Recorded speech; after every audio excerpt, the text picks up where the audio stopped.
What is the vibe? What's the vibe? What is the vibe? So y'all, this is gonna be story time, y'all. But y'all know all my stories, they be having a point at the end. So y'all just stick with me. But here's the thing, y'all.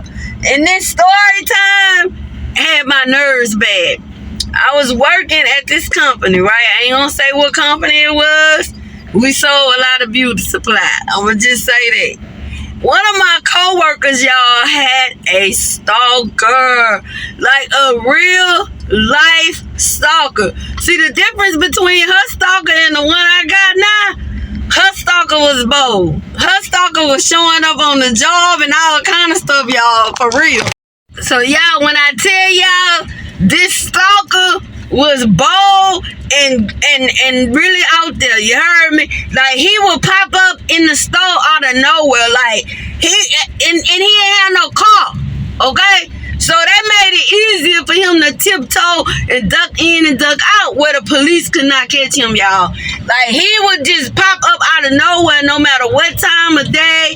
He'll even attacked her a couple of times, like just popping up out her mama yard. Like, he was doing the absolute most, y'all. And I would be like, why you don't change your phone number? Because, y'all, he would call that phone.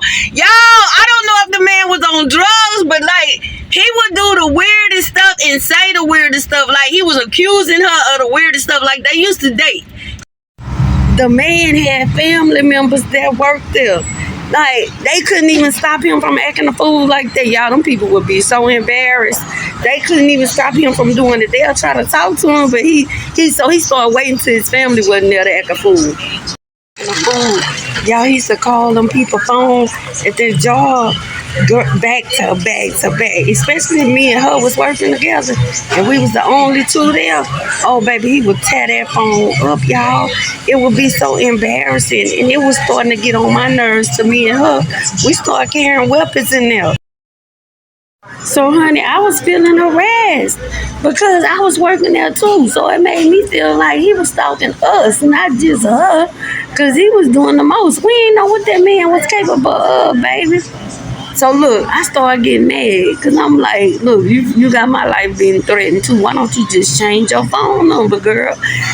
Baby, that woman said she couldn't change her number. So I'm like, why you can't change your number? And I'm coming to the point now. She was like, no, I can't change my number. But it was irritating me. I'm like, is you liking this man harassing you like that? Because it was so bothering me. And it didn't seem like it was bothering her like it was bothering me. So, y'all, listen.